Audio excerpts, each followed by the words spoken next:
Hello, everybody. Whew, didn't think I looked that tired. There we go.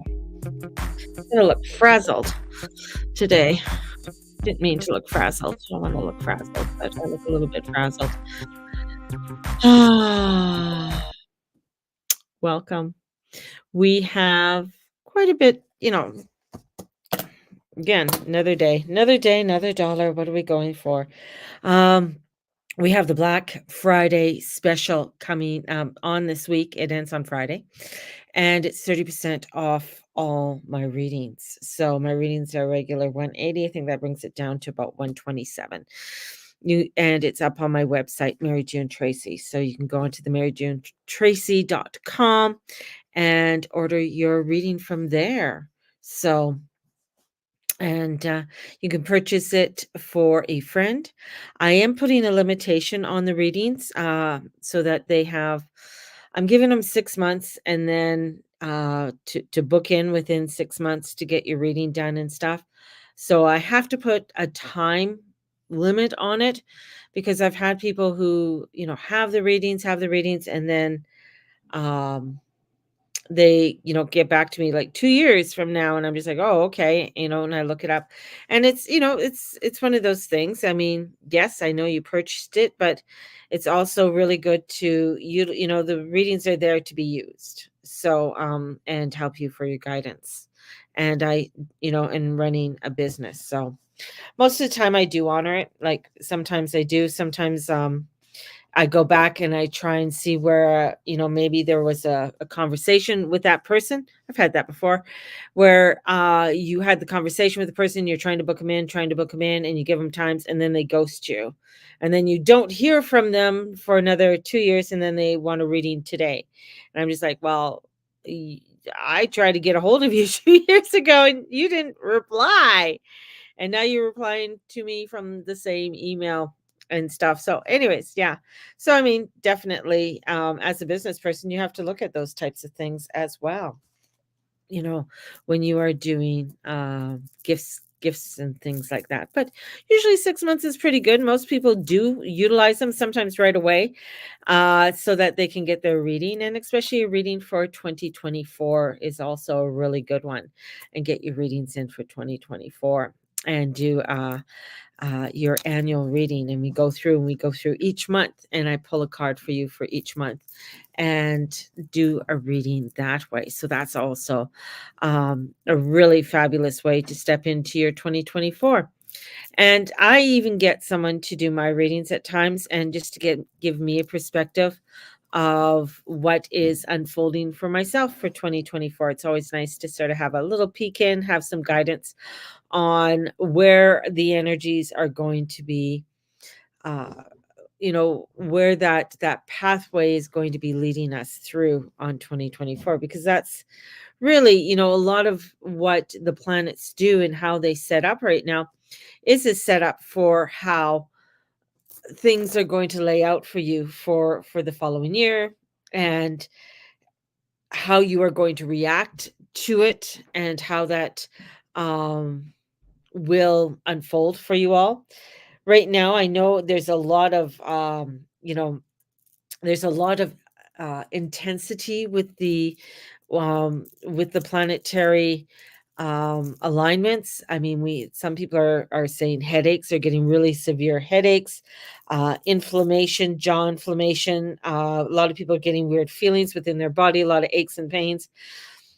Mars in Scorpio, I mean, it really wants to get into things. It really wants to, you know, get moving, get to the heart of what's going on, and really divulge what it is. And many times when it comes to our bodies, how that happens can, inflate different things that are happening within our own body, whether it's our jaw, teeth problems, anything to do with our headaches, inflammation, anything, it's like I got like inflammatory. So that goes down to blood issues too, something inflammatory, something flowing, something there. So it can really escalate those types of things as well. So we really have to, find a way to allow for that energy to be released. So how are we releasing that energy? Are we going out? Are we taking a walk? Or are you just sitting there? Sometimes with this, what we find is that you want to take things apart and get to the nitty gritty of how this works and what's going on in there. So you might be taking your vacuum cleaner apart, and because you're just like, oh, there's something stuck in there, and then you decide to take the whole thing apart. Just make sure you lay it. The way you take it apart is the way you lay it out, so that you can put it all back together again. It's because you want to get to the core. You want to get to the core, and that's where a lot of the energy is wanting to get to the core of the energies. So we have this beautiful trine that's also happening with Venus. Venus really wants us to really feel good, feel that joy, that reprieve, trying to allow ourselves, because she's the only benefic that's in a home sign. Neptune, I wouldn't call him benefic. I'd call him more malefic kind of energy with him, and being in Pisces, because he's not really leading. He wants us to lead to our higher self spiritually, but there is that part where bringing in the delusions and bringing forth, sometimes there's not a transparency there, when it comes to the way Neptune rules and Neptune works. So, and also having Saturn there does not help matters any, because it's almost where you want to you want to get grounded in the direction, but it's very difficult to have that grounding at this time, because he can't get his feet down, can't get his feet into the ether of it all. So we have that sort of wanting, sort of floating around, trying to get the grounding, trying to get the focus, wanting to get to the nitty gritty of things and get to the core, and that can cause some intensity within our own selves and with the flow and the demanding of the flow. So we, if you're getting too down a rabbit hole, or too hell bent on an answer for something, this is really, let's pull things back. Let's pull our energy back and really put our hands on our heart, and asking for that direction, and where that direction is. And because we don't want to be acting, you don't want to be acting, fear, like fear, stopping you. You want to be acting with the fear. You want to be looking at the fear and saying, okay, what's, what am I fearful of? What is that's coming forward with me? Because one of the moons, Mars's moons, blah, is phobia. Phobia is one of the moons.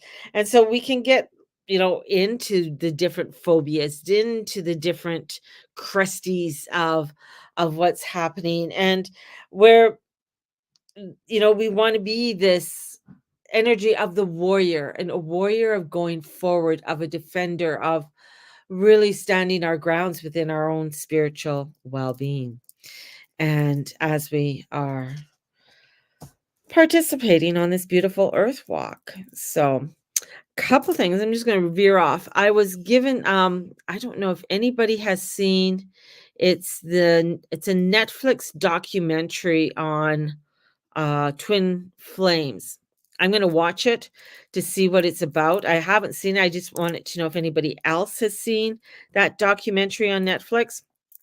I've heard, some people, once they watch it, they're just like, holy shit, this is just really crazy. I didn't know that all involved the within the spiritual community. My experience, what I have witnessed with many different people, they get totally obsessed with the twin flame thing. Twin flame energies, or the word twin flame, really didn't come within the spiritual community till sort of started taking off in the 90s.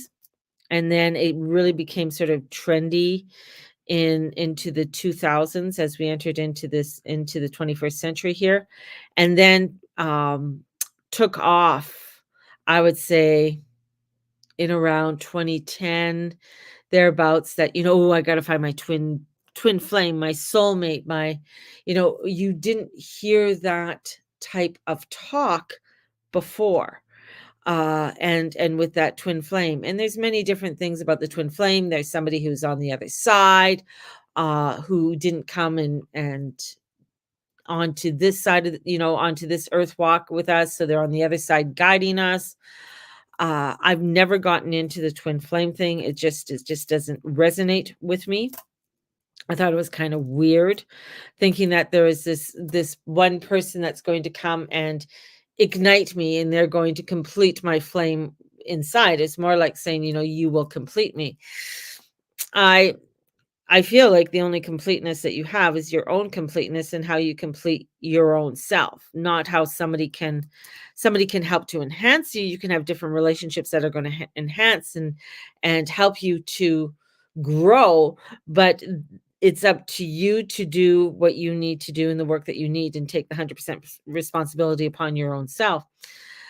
I've seen where people are wanting to do spells and, their twin flame is married to somebody else, so they wanna do a spell and go after that, other person and try to do them harm, and that's the other thing, is like, you don't well, 1, you just don't do that kinda thing, 'cause it's gonna come back to bite you in some way, the 3 times fold, where you don't do harm upon others, and just because you might believe that, but that doesn't mean the other person believes it, so you can't force your belief systems upon other people, because you don't want other people to force their belief systems upon you. So again, it's called respect. So this, documentary will be interesting to watch and to see what really unfolds with it all, because it looks like an interesting one. And it just came across my feed, and a couple people were asking me about it. So I'm like, I don't know. I got to go watch it, because when they watched it, they found it quite uh, eye awakening. So it'll be interesting to see. So let's pull some cards for today. As I said, I do have the reading sale, Black Friday sale, but this Friday, I'm still doing my $10 for mini readings on Friday. So on my live at 10 a.m. So if you want to join me this Friday at 10 a.m. and get a mini reading for $10, and that's Black Friday too. So hey, I do them live online and pull cards for you and give you a little mini reading for $10. And if you are interested in getting a mini reading this Friday, let me know and we'll put you on the list, because it's always fun. It's always fun to get readings. It really is. So the other part too is that I am, when I was working all last year at Save On, I really wasn't on here doing a lot of my work that I feel I've been called to do. I got, into the Muggle job and working the Muggle job and working 5 a.m. shifts and the whole bit that went along with that, uh, and got caught up into that crazy whirlwind of the mundane. And now coming back, it's been since I think June, because it was just before the summer solstice I was let go, that I am stepping, it's almost like that healing process, from June. So July, August, September, October, November, it's been 5 months where it's a healing process of stepping back into my work, stepping back into doing workshops and readings full time. And this has really gotten me to look at the rebuilding of my business. So one of the reasons I'm doing the $10 readings on Friday, rebuilding my business, letting people know I'm out there doing the things that I do, and uh, getting back in contact with people. Next year will be a year that I'll fully step into a lot of the rebuilding of my business, where I will be doing markets. And I want to do markets, a lot of them into smaller towns, go into small little towns if I can go in there to do readings and partake in different activities, and that when it comes to the communities that are around Calgary, and really begin to interact with the different communities. I don't want to say I am a part of a specific community. My energy's never been one to say I am this, I am that, within, say, the pagan, the witches, the druids, or any of that. It's where I want to just be me. you know, and allow myself to expand from there. I find that sometimes when you get into some of those groups, some of the belief systems where I have conflicted with them, or they didn't, it's like, how could you believe in Jesus and be a witch? I'm just like, wow, because he's the original hippie, and I really align with the beauty of his energy and what he came to earth to do. How he was, how he's been portrayed within the world. And I mean, that comes down to history and understanding the history. So the other thing is like really coming into the history of how things are formulated, to me brings in some factuals. And I love getting into the history of how, like Wicca wasn't formed until the 50s. Wicca wasn't in the 1600s. It was witches, and the name witchcraft came from basically the church, and it became a multi-million dollar business in hunting them out, right? And trying to rid the healers of the community, because it didn't help the church any. It didn't help the doctors any that were getting their license, because a lot of women didn't want to go to the doctors. They wanted to go to their local healer because she knew them since birth, right? Or he knew them since birth, usually a woman, and knew the herbs and things, of what to use and what to, take when you had different ailments. And so they didn't want that. So that was sort of like a heresy. And a good finger to point, a good finger, it's like we want to point a finger at, the reasons why things go wrong. And that was one, especially with King James. And King James, before he wrote the King James Bible, so you got to remember that King James wrote the King James Bible, and he actually wrote the Bible, and it was written with Shakespeare. That's why it's very flowery and very poetic, and within the writings of it. Before that, he wrote the book on demoniology, and the outline of demoniology, because there had to be a reason why this, um why a shipwreck happened, or why I got caught up into a bad storm. So we want to, it's human nature, is like we want to know why, and we want to point a finger at, the reason. It's because of this is happening, because of this. So I'm pointing my finger at whomever else.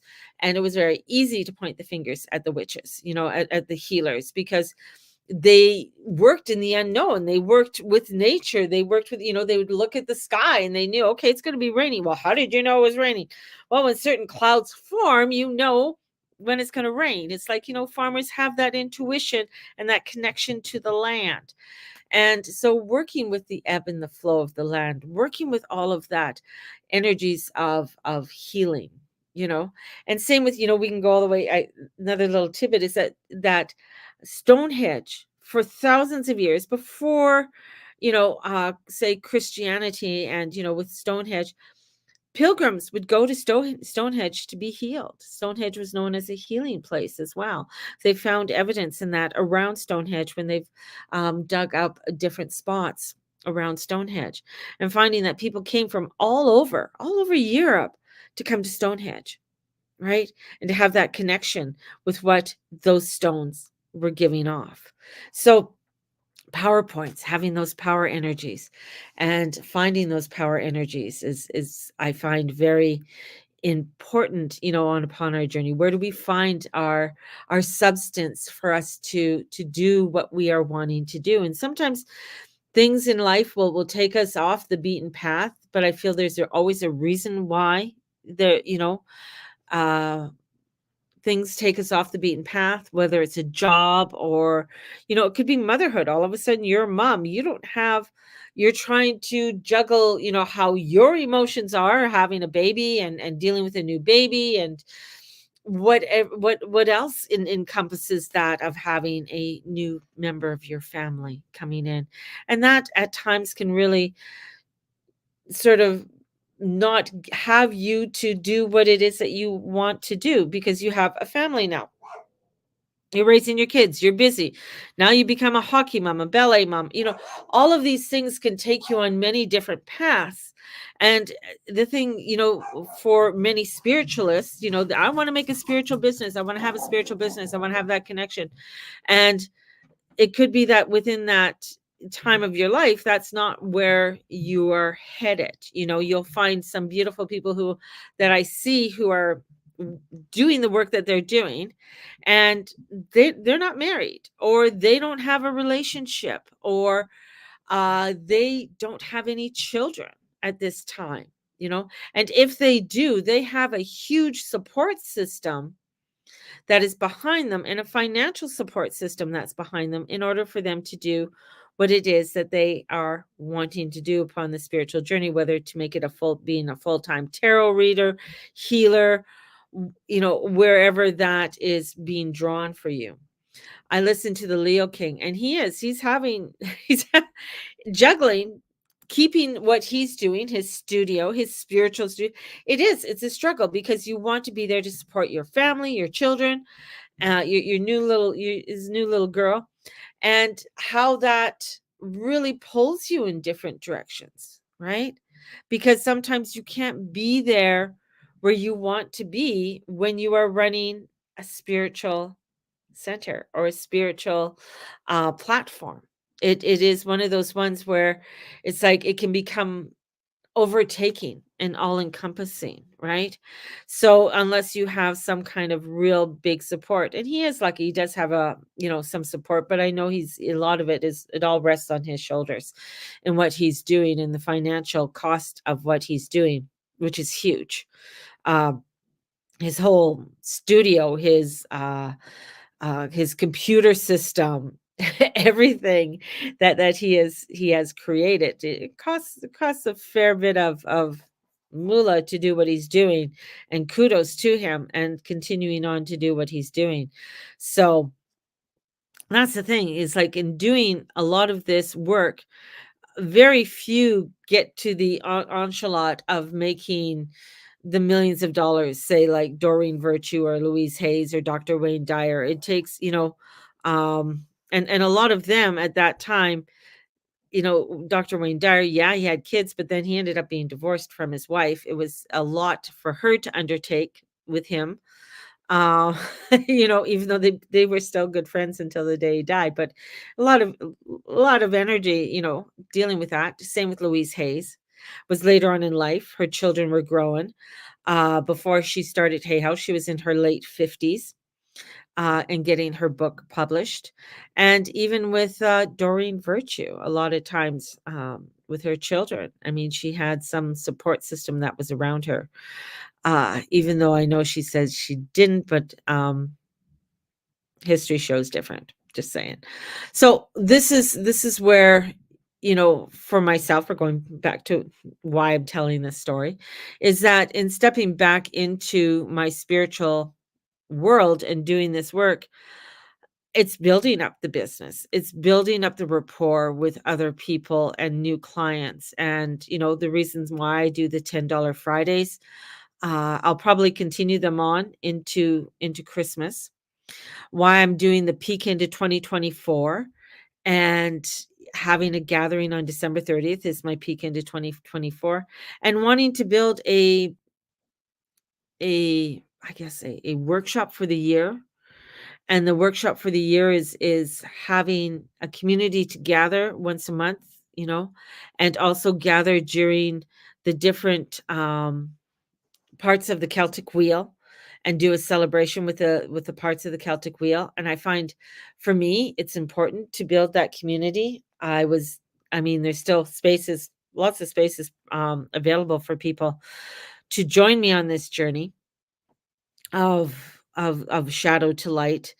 And that's the other part. It's like building this up, and it's building, doing and consistently, and being there, and showing up is so important.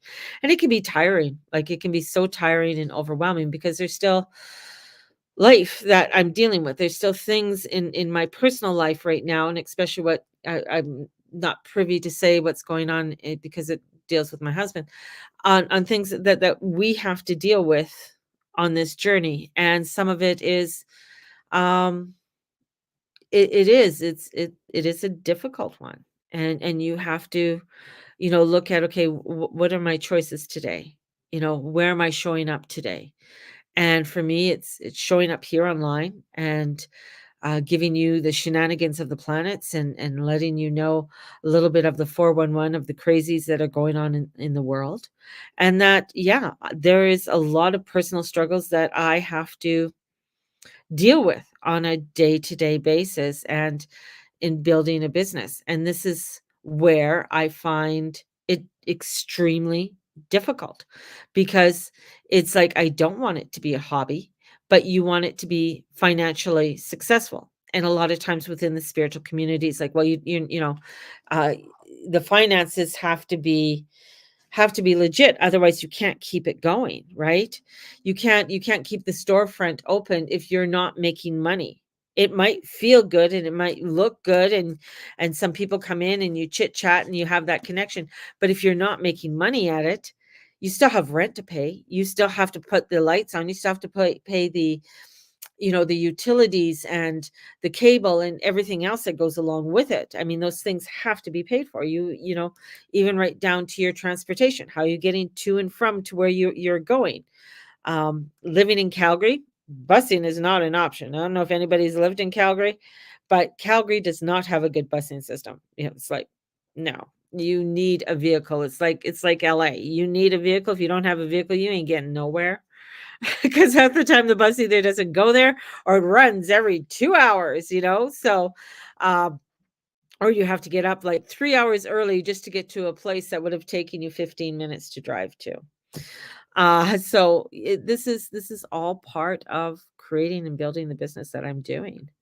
And I feel like I've given myself, it's been 5 months. And I feel like this last 5 months has really been a lot of healing and stepping back into this. And when I do it, when I do readings and teachings and, teaching like the astrology class, the intuition class, teaching these different things, or doing like on yesterday was an early morning meditation. One person showed up. That was it. One person showed up and it was beautiful. It was a beautiful meditation. It was a wonderful connection. Do I want more people? Absolutely. Absolutely. I do. I want that connection so that I'm able to connect with more people and do my work that I'm doing. And so I'm giving myself a few more months on this journey, and I'm being very practical with it, and that's where the practicality has to come in. My guides say, "Yeah, this is what you're supposed to do," which is absolutely fabulous, and it's like, "Okay, if this yes, it's what I'm supposed to do," but I also have to look at the practicality of it and what the practicality means, because there's other things that, within my own personal self, my own personal life that, uh, I would like to do, you know? It would be nice, not just to make it just to keep the lights on kinda thing. You wanna make it so that, "Oh, you mean I can, go out for dinner, or, my husband's birthday's on Monday, but I can't do anything till Tuesday." It would be so nice to be able to do something for him on Monday because he's, really going through a very hard time right now. So things like that, and I don't wanna start crying when I think about what he's going through. So, that's where I'm at when it comes to the business. That's where I'm at. Some of the decisions I probably made for not doing markets this year or coming into markets were, may have been good, may have been bad, but they just didn't feel right. And, doing different ones with different folks just didn't feel like in an alignment at this time. So next year will be a step into a different direction with this all, and where, the guru mama is headed and where she wants to go. So, on that note, if you are interested in the Shadow to Light journey, let me know, definitely. There are spaces, there's 9 spaces left, in there, and I do have the early bird special for the whole year, it's $999, and that includes workbooks, that includes one-on-one time that we meet every month, and guidance throughout the year as we work with the ebb and the flow of our purpose and passion throughout 2024, and how that ebb and flow, how we are staying upon the course in a year that is going to be extremely turbulent, for going forward on our earth journey. So, you know, anyways, so if you're interested in that, or the $10 readings on Fridays, that's awesome. Or if you're wanting to do the big Black Friday sale of 30% off all readings. So, and somebody asked me, here's another, like, well, why is it only 30%? And I'm like, well, it is 30%. That's just, I said, I thought that was pretty good to do 30%, just say it. So there we go. Let's see, what do we got here? I'm going to take this card. Oh, power of creativity, recognition for very high quality work. Woo, team player. So the Three of Earth, and the Three of Earth came out the other day in a personal reading for myself. So it's being recognized, doing the work that you're doing and continually doing the work. People know that you are doing good stuff, right? You're being recognized for the good stuff that you're doing. And the Knight of Fire comes in. So there's passion with what it is that you're doing. And it's allowing for you to work with that passion. And, if there's a change that needs to happen, that you can flow within that change, because it's fire. So fire sometimes can be all over the place. Here I am. I'm this beautiful, passionate person, and this is where it's like sudden changes can happen as we are doing our journey, and making sure that you are helping and you are staying in alignment with that. And in comes the Lover card. Archangel Raphael. So weigh out your decisions in what you are doing. Know that you are on the path that you need to be on, and that, taking in how you are feeling, your good health. Remember that this, with where Mars is in Scorpio, can really elevate and escalate a lot of energies when it comes to how we are feeling. You can get rashes and all kinds of craziness within this, and being inflation within our own body. So watch your health, make sure you're taking your vitamins, and getting out there, moving, and allowing for that movement of energies to go through you, and knowing that you are in a very beautiful power creating time, and stepping into that power of creation. So there you go. Have a blessed one, everybody. Thank you, Lexi, for coming, and we'll send you guys out with so much love. Have a blessed one, everyone. Bye-bye.